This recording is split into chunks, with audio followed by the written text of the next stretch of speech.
आज की इस खास चर्चा में आपका स्वागत है। आज हम एक ऐसे विषय पर बात कर रहे हैं जो शायद थोड़ा चौंकाने वाला लगे। अच्छाई की कीमत। क्या कभी सोचा है कि हमेशा अच्छा, दयालु, ईमानदार होना वो भी महंगा पड़ सकता है? आमतौर पर तो हम इन गुणों को बहुत ऊंचा दर्जा देते हैं और देना भी चाहिए, लेकिन आज हम कुछ स्रोतों को खंगाल रहे हैं। एक वीडियो विश्लेषण पर आधारित है ये स्रोत। अच्छा। और वो एक अलग ही तस्वीर दिखाते हैं। वो कहते हैं कि समाज ना अक्सर इस बात को छुपाता है। क्या बात है? कि जरूरत से ज्यादा अच्छा होना या मतलब बिना सोचे समझे नैतिक बने रहना, हाँ, एकदम अड़िग रहना अपने उसूलों पे। बिल्कुल, वो असल में नुकसानदेह हो सकता है। इससे शोषण हो सकता है, लोग फायदा उठा सकते हैं और आपका प्रभाव वो कम हो सकता है। हाँ, और ये कोई बिल्कुल नया विचार नहीं है वैसे। करीब 500 साल पहले निकोलो मैकियावेली ने अपनी किताबों में, जैसे द प्रिंस है, डिस्कोर्सेस है, इनमें नैतिकता और असल दुनिया की जो राजनीति या शक्ति है उसके बीच के इस मुश्किल रिश्ते पर काफी कुछ लिखा था। अच्छा। उन्होंने चेताया था कि सिर्फ अच्छे गुण होना ही राज चलाने या व्यवस्था बनाए रखने के लिए काफी नहीं होता। कभी कभी व्यावहारिकता, थोड़ी कठोरता भी जरूरी होती है।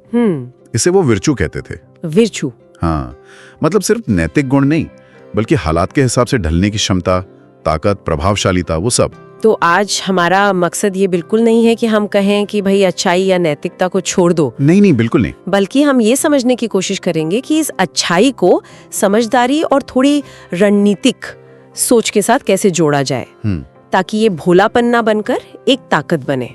है ना? कुछ सवाल मन में आते हैं ना? बिल्कुल। जैसे अगर कोई हमेशा माफी कर देता है तो क्या लोग उसे हल्के में लेने लगते हैं? हाँ, या उसका फायदा उठाते हैं। और अगर कोई लीडर इतना आदर्शवादी है कि वो कभी नियमों से हटकर सोच ही नहीं सकता, एकदम लकीर का फकीर, हाँ, तो क्या मुश्किल हालात में वो नाकाम नहीं हो जाएगा? बिल्कुल। और ये भी कि क्या नैतिक पवित्रता, क्या वो कभी कभी कमजोरी का रूप ले लेती है? इन्हीं सवालों और तनावों के बीच हमें रास्ता खोजना है। चलिए स्रोत में बताए गए कुछ दिलचस्प रणनीतिक सिद्धांतों पर गौर करते हैं। ये इस पहेली को सुलझाने में शायद मदद कर सकते हैं। हाँ, स्रोत में 8 ऐसे सिद्धांत बताए गए हैं। पहला सिद्धांत कहता है, शक्ति के बिना अच्छाई शोषण को दावत देती है। मतलब अगर आप अच्छे तो हैं, लेकिन आपके पास अपनी अच्छाई को बचाने या लागू करने की ताकत नहीं है, चाहे वो मानसिक ताकत हो या पद की या हलाकत की, हाँ, तो दूसरे आपको कमजोर समझेंगे। एक आसान निशाना। एकदम सही कहा। इसे आप काम की जगह पर सोचिए, ऑफिस में। मान लीजिए एक मैनेजर है जो बहुत दयालु है, सबकी मदद करता है, लेकिन कभी किसी को ना नहीं कहता, कोई सीमा तय नहीं करता। अच्छा, नतीजा क्या होगा? लोग शायद काम टालेंगे, डेडलाइन मिस करेंगे। बिल्कुल, लोग डेडलाइन मिस करने लगते हैं, काम का बोझ दूसरों पर डालने लगते हैं, उसकी नरमी का फायदा उठाते हैं। यहाँ ताकत का मतलब गुस्सा या बदतमीजी नहीं है। हाँ, मतलब है अपने उसूलों पर टिके रहने और उन्हें लागू करवाने की हिम्मत। अच्छाई तभी टिकती है जब उसके पीछे थोड़ी दृढ़ता हो, थोड़ी स्ट्रेंथ हो। ये बात तो है। अच्छा, दूसरा सिद्धांत, ये थोड़ा चौंकाने वाला है। ये कहता है, अत्यधिक पारदर्शिता आपकी स्थिति को कमजोर करती है। आजकल तो हर कोई ट्रांसपेरेंसी की बात करता है। हाँ, करता है, और पारदर्शिता अच्छी चीज भी है, इसमें कोई शक नहीं। लेकिन स्रोत कहता है कि अत्यधिक पारदर्शिता मतलब जरूरत से ज्यादा, वो खतरनाक हो सकती है। अच्छा, कैसे? जब आप अपने सारे पत्ते खोल देते हैं, अपने सारे इरादे, अपनी सारी कमजोरियां बता देते हैं, तो दूसरों को वो जानकारी मिल जाती है जिसका वो आपके खिलाफ इस्तेमाल कर सकते हैं। मतलब जैसे मोल भाव करते समय अगर आपने पहले ही बता दिया कि आप ज्यादा से ज्यादा कितना दे सकते हैं, बिल्कुल, तो सामने वाला आपको वहीं तक दबाएगा, उससे ज्यादा नहीं देगा। बातचीत में, डिप्लोमेसी में या बिजनेस डील्स में ये बहुत साफ दिखता है। अपनी रणनीति, अपनी बॉटम लाइन या अपने सारे तर्क एकदम शुरुआत में ही बता देना, ये सामने वाले को फायदा पहुंचाता है। तो मतलब धोखा देना चाहिए? नहीं नहीं, धोखा नहीं, बात धोखे की नहीं है। बात है रणनीतिक रूप से ये तय करने की कि कितनी जानकारी कब देनी है। अच्छा, थोड़ी गोपनीयता, थोड़ा रहस्य बनाए रखना, ये कमजोरी नहीं बल्कि समझदारी हो सकती है। हर बात ढिंडोरा पीटने के लिए नहीं होती है ना। सही कहा। ये हमें तीसरे सिद्धांत की ओर ले जाता है, जो कहता है रणनीतिक अवगत के लिए हमेशा जगह रखें। यानी कभी कभी अपने ही बनाए नियमों को तोड़ना भी जरूरी हो सकता है। ये सुनने में थोड़ा अजीब लगता है ना, नियम तो मानने के लिए होते हैं। हाँ, बिल्कुल होते हैं, लेकिन सोचिए अगर कोई अच्छाई या कोई नियम इतना कठोर है, इतना रिजिड है कि उसमें जरा भी लचीलापन नहीं है, तो वो आसानी से टूट सकता है, ब्रिटल हो जाता है। अच्छा। स्रोत का तर्क है कि हालात कभी-कभी ऐसी मांग करते हैं कि आपको अपने ही तय किए हुए रास्ते से हटना पड़े, शायद किसी बड़े भले के लिए। मैकियावेली की वो वर्च्यू वाली बात याद है? उसका एक पहलू ये भी था, हालात के हिसाब से ढलना, जरूरत पड़ने पर स्थापित तरीकों से अलग हटना। इसका कोई उदाहरण सोच सकते हैं? कोई रियल लाइफ सिचुएशन? हाँ, मान लीजिए किसी संकट की घड़ी में कोई इमरजेंसी सिचुएशन है और कोई स्थापित प्रक्रिया है, कोई प्रोटोकॉल है जिसका पालन करना है। ठीक है। लेकिन उस प्रक्रिया पर अड़े रहने से शायद ज्यादा बड़ा नुकसान हो जाए। एक अच्छा लीडर तब यह समझेगा कि अभी इस नियम को किनारे रखकर तुरंत फैसला लेना ज्यादा जरूरी है, भले ही वो नियम उसी ने बनाया हो। हाँ बिल्कुल। यहाँ सदाचार को कठोर नहीं बल्कि लचीला और अनुकूलनीय होना चाहिए। एडेप्टिव। ये जानना कि कब नियम मानना है और कब समझदारी से उसे तोड़ना है, यही असली चुनौती है। अच्छा, ये बात समझ में आती है, फ्लेक्सिबिलिटी जरूरी है। अब चौथा सिद्धांत, ये काफी व्यवहारिक लगता है। लोग इरादों से नहीं, नतीजों से आंकते हैं। चाहे आपके इरादे कितने ही नेक क्यों ना हो, दुनिया देखती है कि हुआ क्या, रिजल्ट क्या आया। और ये अक्सर कड़वा सच होता है ना। हाँ। आप कितनी भी अच्छी नीयत से कोई काम शुरू करें, अगर उसका नतीजा खराब निकलता है तो लोग सवाल उठाएंगे ही। बिल्कुल, लोग आपकी नीयत की परवाह कम ही करेंगे। मैंने कोशिश तो अच्छी की थी, ये कहना काफी नहीं होता। जैसे कोई चैरिटी है, इरादे बहुत नेक हैं, पर उनके कार्यक्रम जमीन पर असर नहीं डाल रहे हैं या पैसे बर्बाद हो रहे हैं। हाँ, तो उनकी आलोचना होगी, जाहिर है। नैतिक चरित्र होना अच्छी बात है, वो आपको शुरुआत में मदद कर सकता है, लेकिन लंबे समय में आपकी प्रतिष्ठा, आपका प्रभाव, वो इस बात पर निर्भर करता है कि आपने क्या परिणाम दिए, क्या डिलीवर किया। दुनिया नतीजों पर चलती है, आपकी अच्छाई को नतीजों में दिखना चाहिए। और पांचवा सिद्धांत निर्भरता के बारे में है। निर्भरता को न्योता देने वाली अच्छाई कमजोरी है। इसका क्या मतलब है, थोड़ा और समझाएंगे? हाँ, इसका मतलब है कि अगर आपकी अच्छाई ऐसी है कि दूसरे लोग उस पर पूरी तरह निर्भर हो जाते हैं, डिपेंडेंट हो जाते हैं, आपके बिना काम ही नहीं कर पाते। अच्छा। तो आप अनजाने में उन्हें एक तरह की ताकत दे रहे हैं, एक तरह का लेवरेज। वो आपकी सच्चाई का, आपकी मदद करने की आदत का, उसका फायदा उठा सकते हैं। जैसे रिश्तों में होता है कभी कभी, मान लीजिए एक साथी हमेशा दूसरे की गलतियों पर पर्दा डालता है, उसे हर मुश्किल से बचाता है। हाँ, ये क्लासिक उदाहरण है। बिल्कुल, वो साथी जो हमेशा बचाने वाला बनता है, वो अक्सर खुद को भावनात्मक रूप से थका हुआ पाता है, इस्तेमाल किया हुआ महसूस कर सकता है, मैनिपुलेटेड फील कर सकता है। यहाँ मकसद ये नहीं होना चाहिए कि लोग आप पर निर्भर हो जाएं, बल्कि ये कि आपकी मदद से वो खुद मजबूत बने, आत्मनिर्भर बने, एम्पावर हों। तो सच्ची अच्छाई दूसरों को सशक्त बनाती है, उन्हें बैसाखी नहीं थमाती। बिल्कुल सही कहा। इसलिए जुड़ा हुआ ही लगता है छठा सिद्धांत, बिना सीमाओं के अच्छाई जहरीली हो जाती है। हाँ, मतलब हर किसी के लिए हर जगह अच्छा बनने की कोशिश करना ठीक नहीं। बिल्कुल नहीं। जरा सोचिए, अगर आप हर किसी की हर समस्या सुलझाने निकल पड़े, हर लड़ाई में कूद पड़े, तो क्या होगा? ऊर्जा खत्म हो जाएगी, फोकस नहीं रहेगा। हाँ, आप अपनी ऊर्जा, अपना समय, अपने संसाधन सब बिखेर देंगे और आप बुरी तरह थक जाएंगे, बर्नआउट हो जाएंगे और शायद किसी भी काम को ढंग से नहीं कर पाएंगे। और असर भी कम हो जाएगा। नतीजा, आप प्रभावी नहीं रहेंगे और लोग शायद आपका सम्मान भी खो दें, क्योंकि आप हर जगह हैं पर कहीं भी पूरी तरह नहीं। तो इसका हल है सीमाएं तय करना, बाउंड्री सेट करना। हाँ बिल्कुल। पहचानिए कि आपकी प्राथमिकताएं क्या हैं, आप कहां सबसे ज्यादा असर डाल सकते हैं। अपनी लड़ाइयां चुनिए, चूज योर बैटल्स। हर किसी को खुश करना या हर समस्या का हल निकालना संभव नहीं है, किसी के लिए भी नहीं। अपनी अच्छाई को केंद्रित रखें, फोकस्ड रखें, ताकि वो टिकाऊ रहे, सस्टेनेबल हो और उसका वाकई कोई मतलब निकले।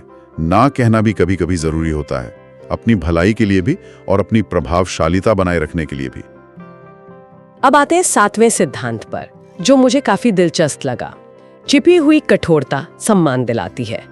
अच्छाई के साथ कठोरता, ये कैसे काम करता है? थोड़ा विरोधाभासी नहीं लगता? लगता है, लेकिन यहाँ कठोरता का मतलब क्रूरता या रूखापन नहीं है। इसका मतलब है कि आपकी अच्छाई, आपकी नरमी के पीछे एक मजबूत रीढ़ होनी चाहिए, एक बैकबोन। अच्छा। लोगों को ये एहसास होना चाहिए कि जरूरत पड़ने पर आप दृढ़ रह सकते हैं, मुश्किल फैसले ले सकते हैं और अपने उसूलों पर, अपनी वैल्यूज पर टिके रह सकते हैं। ये एक छिपी हुई ताकत है, एक अंडरलाइंग स्ट्रेंथ जो आपको सम्मान दिलाती है। जैसे कोई टीचर या माता पिता जो आमतौर पर बहुत प्यार से रहते हैं, बहुत सपोर्टिव होते हैं, लेकिन कुछ बातें ऐसी हैं जिन पर वो कोई समझौता नहीं करते, कोई नॉन नेगोशिएबल प्रिंसिपल्स। बिल्कुल सही उदाहरण है। ऐसे लोगों का सम्मान ज्यादा होता है। देखिए, संतुलन जरूरी है, बैलेंस इज की। बिना ताकत या दृढ़ता के नरमी खोखली लगती है, जैसे कोई भी उसे छुका सकता है। हाँ। और बिना नरमी या सहानुभूति के ताकत जुल्म बन जाती है, टायरनी। हाँ। लोगों को पता होना चाहिए कि आपकी एक सीमा है, एक लाइन है जिसे पार नहीं किया जा सकता। ये छिपी हुई कठोरता आपकी अच्छाई को विश्वसनीय बनाती है, क्रेडिबिलिटी देती है। और अब 8वां और आखिरी सिद्धांत, जिसे स्रोत सबसे बड़ा पाप कहता है, अच्छाई को अपराध बोध या फायदा उठाने का हथियार बनाना। ये तो काफी गंभीर बात लगती है। हाँ, और ये बहुत सूक्ष्म तरीके से होता है, सबटल होता है ये। हाँ।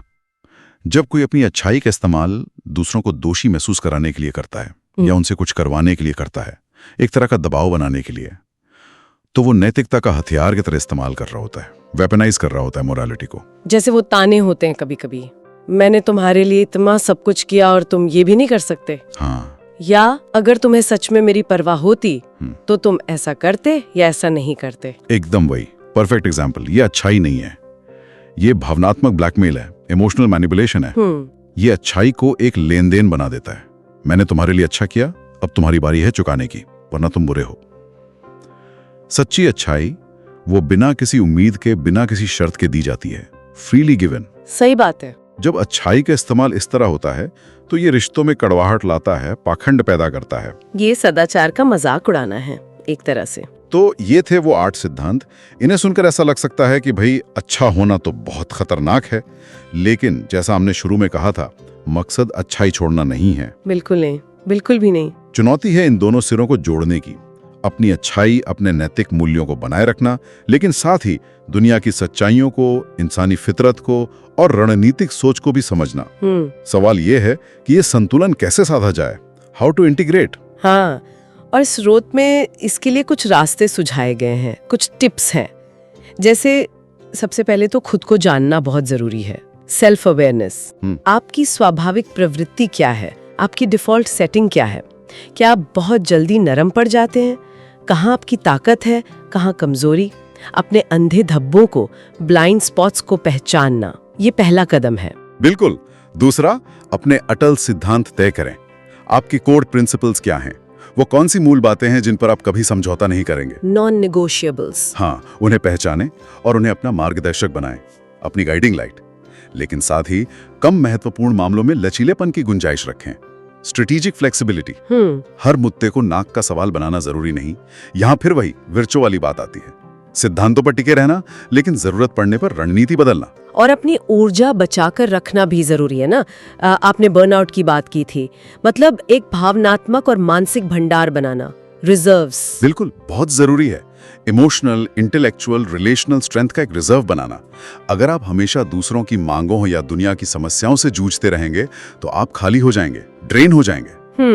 अपनी देखभाल करना, अपनी ऊर्जा का प्रबंधन करना, ये सेल्फिशनेस नहीं है, ये आपकी अच्छाई को लंबे समय तक टिकाए रखने के लिए जरूरी है, सस्टेनेबिलिटी के लिए। और वो पारदर्शिता वाली बात, मतलब थोड़ी रणनीतिक गोपनीयता भी ठीक है, सब कुछ बताना जरूरी नहीं। हाँ, मेरा मतलब है स्रोत यही कहता है, हर बात, हर योजना, हर कमजोरी, सब कुछ बताना जरूरी नहीं है। कुछ चीजें अपने तक रखना, सही समय का इंतजार करना, ये समझदारी का हिस्सा है। Discretion is important. और दूसरों को निर्भर बनाने की बजाय उन्हें सशक्त बनाना, एम्पावर करना। हाँ, ये बहुत महत्वपूर्ण है। जैसा हमने पहले भी बात की, आपकी मदद ऐसी हो कि लोग अपने पैरों पर खड़े हो सकें, आत्मनिर्भर बने, ना कि हमेशा आपके सहारे की जरूरत महसूस करें। और अपनी अच्छाई को कभी भावनात्मक हथियार न बनने देना। ये चेक करना कि आपकी मदद या नेकी किसी पर बोझ या अपराध बोध तो नहीं बन रही। हाँ, उस डायनामिक को लेकर सजग रहना कि कहीं आप अनजाने में गिल्ट या ऑब्लिगेशन तो नहीं क्रिएट कर रहे। और आखिर में संकट में ढलने की क्षमता, अडैप्टेबिलिटी इन क्राइसिस। जब हालात बदलें, जब मुश्किलें आएं, तो जरूरत पड़ने पर कठोर लगने वाले फैसले लेने से ना हिचकिचाना, अगर वो बड़े लक्ष्य के लिए, हायर गुड के लिए जरूरी हो। तो कुल मिलाकर बात यह है कि जब नेक इरादों के साथ ताकत, समझदारी, सीमाओं की स्पष्टता और लचीलापन जुड़ जाता है, तब अच्छाई भोलापन नहीं रहती, वो एक प्रभावशाली ताकत बन जाती है। हाँ, वो नाइविटी से स्ट्रेंथ बन जाती है। ये सिर्फ अच्छा होना नहीं बल्कि प्रभावशाली रूप से अच्छा होना है, इफेक्टिव गुडनेस। राइट। क्या हम कुछ ऐसे लोगों के बारे में सोच सकते हैं जिन्होंने इस संतुलन को साधा हो, या शायद जो इसमें चूक गए हों? इतिहास या आज की दुनिया से कोई उदाहरण? जरूर। माकियावेली खुद एक जटिल उदाहरण है, कॉम्प्लेक्स फिगर है। लोगों ने अक्सर सिर्फ सत्ता के भूखे यथार्थवादी के रूप में देखते हैं, क्रूअल रियलिस्ट। हाँ, मैकियावेलियन शब्द का इस्तेमाल भी नेगेटिव होता है। बिल्कुल, लेकिन वो विर्च्यूज की बात करते थे जिसमें क्षमता, दूरदर्शिता और जरूरत पड़ने पर कठोर होने की हिम्मत, ये सब शामिल था। वो समझते थे कि दुनिया जैसी है उसे वैसे ही देखना पड़ता है, न कि जैसा हम चाहते हैं कि वो हो। उन्होंने अनियंत्रित आदर्शवाद मतलब अनचेक्ड आइडियलिज्म के खतरों को पहचाना था। और नेल्सन मंडेला, उनका नाम अक्सर नैतिक ताकत के साथ जोड़ा जाता है। हाँ, और बिल्कुल सही जोड़ा जाता है। मंडेला का नैतिक कद बहुत ऊंचा था, इसमें कोई शक नहीं। उनका मॉरल अथॉरिटी जबरदस्त था, लेकिन उन्होंने सिर्फ नैतिक अपील पर भरोसा नहीं किया, वो बहुत चतुर रणनीतिकार भी थे। अच्छा। हाँ, उन्होंने वार्ताओं में, नेगोशिएशंस में गजब की रणनीतिक समझ और दृढ़ता दिखाई। वो जानते थे कि कब नरम होना है और कब अपने उसूलों पर, अपने नॉन नेगोशिएबल्स पर अड़े रहना है। उनकी अच्छाई में ताकत थी, वो सिर्फ भावनात्मक अपील नहीं थी। It was goodness backed by strength and strategy. व्यापार जगत में भी शायद ऐसे उदाहरण मिलते होंगे, बिजनेस लीडर्स। बिल्कुल, हम अक्सर देखते हैं कि जो सीईओ बहुत अच्छे माने जाते हैं, मिलनसार होते हैं, लेकिन कड़े फैसले नहीं ले पाते या सीमाएं तय नहीं कर पाते। तो वो अक्सर अपनी टीम का सम्मान या नियंत्रण खो देते हैं। कंपनी शायद सफर करती है। वहीं दूसरी तरफ वो लीडर जो सहानुभूति रखते हैं, लोगों की सुनते हैं, एम्पैथेटिक हैं, लेकिन साथ ही निर्णायक हैं, स्पष्ट हैं और जरूरत पड़ने पर दृढ़ता दिखाते हैं, वो ज्यादा सफल होते हैं। हाँ, वो ज्यादा सफल और सम्मानित होते हैं क्योंकि वो संतुलन साध पाते हैं। वो एम्पैथी और अकाउंटेबिलिटी दोनों को बैलेंस करते हैं। तो ये पैटर्न साफ दिखता है। सिर्फ दयालु होना काफी नहीं, उससे लोग फायदा उठा सकते हैं या आप अप्रभावी हो सकते हैं। हाँ। और सिर्फ कठोर होना भी काफी नहीं, उससे लोग आपसे कट जाते हैं, डरते हैं, पर सम्मान शायद न करें। बिल्कुल, वो तानाशाही बन जाती है। असली प्रभाव वो लोग डालते हैं जो इन दोनों अच्छाई और ताकत, सहानुभूति और दृढ़ता को मिलाना जानते हैं, इंटीग्रेट करना जानते हैं। हमने शुरुआत इस सवाल से की थी, क्या अच्छाई की कोई छुपी हुई कीमत है? जो स्रोत हमने देखे और जो चर्चा हमने की, उसे लगता है कि हाँ, कीमत हो सकती है। अगर अच्छाई बिना सोचे समझे, बिना ताकत, बिना सीमाओं के अपनाए जाए तो वो एक बोझ बन सकती है, एक देनदारी बन सकती है, एक कमजोरी। लेकिन उम्मीद है कि अब एक दूसरा रास्ता भी साफ दिख रहा होगा, सदाचारी शक्ति का रास्ता, वर्चुअस पावर। एक ऐसा रास्ता जहां हम अपने मूल्यों पर टिके रहें, लेकिन समझदारी, लचीलेपन और दुनिया की हकीकतों की गहरी समझ के साथ। यहाँ ये सवाल फिर उठता है, क्या अच्छा होने के लिए कमजोर होना जरूरी है? और जवाब है बिल्कुल नहीं। लेकिन इसके लिए अनुशासन चाहिए, डिसिप्लिन, खुद को जानने की हिम्मत चाहिए, करेज टू नो योरसेल्फ, और अपना शोषण होने से इनकार करने का साहस चाहिए, करेज टू रिफ्यूज एक्सप्लॉयटेशन। अगर आज की चर्चा से एक बात घर ले जानी हो तो शायद वो यही है, अच्छाई का मतलब कमजोरी नहीं है। Goodness does not equate to weakness. बिल्कुल। लेकिन इसे प्रभावी बनाने के लिए अनुशासन, आत्मजागरूकता, स्पष्ट सीमाएं और जरूरत पड़ने पर दृढ़ खड़े होने का साहस जरूर चाहिए। ये कोई निष्क्रिय गुण नहीं है कि बस बैठे बैठे अच्छे बन गए। ये एक सक्रिय और सचेत चुनाव है, एक्टिव कॉन्शियस चॉइस।